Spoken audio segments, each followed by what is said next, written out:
नमस्कार साथियों, मैं सुनील यादव आप सभी का स्वागत करता हूं आपके अपने YouTube channel M with Sunil पर। साथियों, आज के इस वीडियो में कई इम्पोर्टेंट अपडेट लेके आया हूं। दोस्तों, हाल ही में उत्तर प्रदेश सरकार लेखपाल की बम्पर पदों पर भर्तियां निकालने जा रही है। साथियों, जैसा कि आप लोगों को पता है, उत्तर प्रदेश सरकार में जो माननीय मुख्यमंत्री महोदय हैं वो कई बार कह चुके हैं कि हमने पिछले लगभग 5-6 सालों में 6 से 7 लाख लोगों को रोज़गार दिया है। लेकिन क्या ये धरातल पे ये चीज़ें दिखती हैं कि 6 से 7 लाख लोगों को रोज़गार दिया है। इसी तरीके से कल एक जगह माननीय मुख्यमंत्री महोदय एक जगह लिखा हुआ था टाइटल में कि जात पात की करो विदाई, हिंदू हिंदू भाई भाई।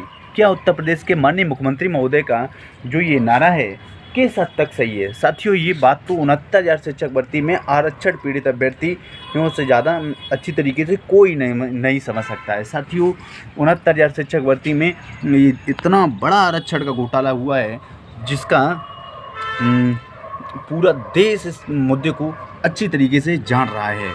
क्योंकि रीजन इसमें यह है कि लगभग 19 से 20,000 के आसपास सीटों पर घोटाला हुआ। ये बात केवल हम नहीं कह रहे हैं, जो भारत के प्रधानमंत्री महोदय ने जो राष्ट्रीय पिछड़ा वर्ग आयोग जो बनाया, उस राष्ट्रीय पिछड़ा वर्ग आयोग ने अपनी रिपोर्ट में इस बात को कहा है। उस रिपोर्ट में स्वीकार किया है कि 69,000 शिक्षक भर्ती में आरक्षण में बहुत बड़ी विसंगति हुई है।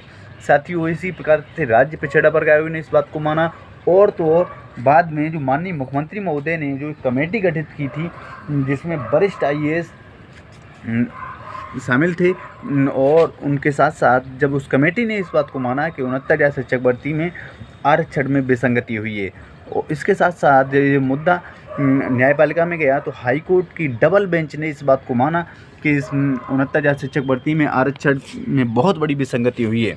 साथियों, अब ये मुद्दा उत्तर प्रदेश सरकार जल्द सॉल्व करने के मूड में नहीं दिख रही है, क्योंकि अब ये मुद्दा सुप्रीम कोर्ट में आ गया। क्योंकि पहले अगर ये सरकार जल्दी से ये हल करना चाहती तो सुप्रीम कोर्ट में आने से पहले ही इन अभ्यर्थियों को राहत दे सकती थी, या कह सकते हैं इन अभ्यर्थियों को नियुक्ति प्रदान कर सकती थी। साथियों, जैसा कि आप लोगों को पता है, 15 अक्टूबर को एक डेट लगी थी जिसमें भारत के माननीय मुख्य न्यायाधीश महोदय ने कहा था, जब पहले डेट लगी थी उससे पहले, कि 15 अक्टूबर को इस मैटर को सुन के फाइनल कर देंगे। लेकिन साथियों, अब उम्मीद तो न्यायपालिका से करना भी बहुत बड़ा इंतज़ार, देखते देखते इतना इंतज़ार किया, उसके बाद सुनवाई क्या हुई, मुश्किल से 55 से 60 सेकंड की सुनवाई हुई, 1 मिनट से भी कम समय में सुनवाई हुई और आगे डेट दे दी गई। और डेट भी दोस्तों इतनी लंबी डेट दी गई कि 11 नवंबर की डेट दी गई। दोस्तों, हम कह सकते हैं लगभग 1 महीने के बाद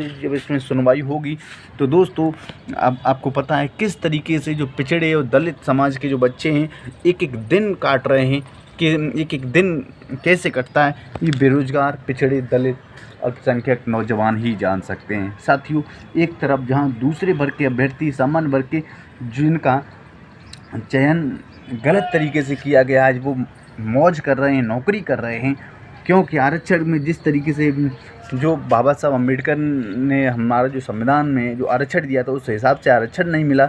इस हिसाब से आज हम लोग दर दर की ठोकर खा रहे हैं। मेरा सभी साथियों से निवेदन है, मेरे सभी नौजवान साथियों से कहना है कि अगर हम लोग शांत बैठ गए तो कुछ भी नहीं हो सकता है। साथियों, बिल्कुल मैटर ठंडे बस्ते में चला जाएगा। इसलिए सारे नौजवानों को, साथियों को, भाइयों और बहनों को एक बार लखनऊ में पुनः कूच करना होगा और हम लोगों को लगातार अपना अनवरत धरना चलाते रहना है। धीरे धीरे अब कहेंगे, कुछ लोग कहेंगे कि इसका विरोध करेंगे। बहुत से लोग जो कोर्ट में टीमें बना ली हैं, बड़ी बड़ी टीमें बना ली हैं, उन्हें ये लगता है कि अब हम कोर्ट धरना से कुछ नहीं होगा।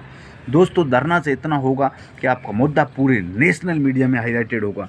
और अभी आपको पता है जो नेशनल मीडिया में मुद्दा होगा और आगामी ये उपचुनाव हैं, इस उपचुनाव में भी भारतीय जनता पार्टी को करारी हार का सामना करना पड़ सकता है। इसलिए मेरे सभी साथियों से निवेदन है, जो भी अंगूकार हैं, कि सारे लोग इस मुद्दे पे जल्द एक फैसला लें और आगे हम लोगों को क्या करना है वो भी देखना होगा। साथियों, अब बात करते हैं कि उत्तर प्रदेश में एक आरक्षण में एक नई चीज़ और सामने आ रही है कि अगर बौनेपन का भी आरक्षण दिया जाएगा, अगर कोई भी भर्ती उत्तर प्रदेश में निकलेगी तो बौनेपन का अगर कोई आदमी, जैसे कि उसकी लंबाई है एक निश्चित लंबाई रखी गई है, उस लंबाई से अगर कम उसकी हाइट है तो उसे बौना कहा जाएगा, उस बौनेपन का भी आरक्षण दिया जाएगा। दोस्तों अभी ये कितना लागू हो जाता है ये तो सारी देखने वाली बातें होंगी। दोस्तों इसी सिलसिले में आप लोगों को पता है उत्तर प्रदेश में जो लोक सेवा आयोग है, उस लोक सेवा आयोग ने कल एक नोटिफिकेशन जारी किया है। इस नोटिफिकेशन में बताया है कि जो उत्तर प्रदेश में 27 अक्टूबर को उत्तर प्रदेश लोक सेवा आयोग द्वारा आयोजित जो पीसीएस की परीक्षा है, वो पीसीएस की परीक्षा को आगे बढ़ा दिया गया है और ये कहा गया है कि दिसंबर के मध्य के आसपास संभावित कोई तिथि बताई जाएगी, उस पर एग्ज़ाम डेट होगा।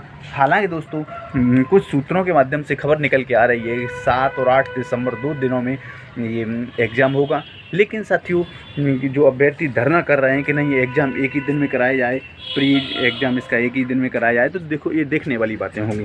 साथियों ये जो RO का एग्ज़ाम है ये भी 22 दिसंबर को प्रस्तावित है। अब ये देखने वाली बात होगी कि 22 दिसंबर को ये एग्ज़ाम हो पाएगा या नहीं हो पाएगा। साथियों इस तरीके से मेरा कहना है सभी साथियों से, थोड़ा पेशेंस रखें, धैर्य रखें और जल्द हम लोग कामयाब होंगे। हारिए न हिम्मत, बेसारिए न दम, आगे ही आगे बढ़ाइए कदम। दोस्तों हम भी क्या कर सकते हैं, आप भी क्या कर सकते हैं, एक प्रयास कर सकते हैं, एक जुनून जोश जज्बा के साथ। साथियों ये मान सम्मान की लड़ाई है और मैं उम्मीद करता हूँ सारे साथी पेशेंस रखेंगे, धैर्य रखेंगे। सत्य पराजित नहीं हो सकता, परेशान हो सकता है, इसलिए हम लोगों की सत्यता की परीक्षा ली जा रही है।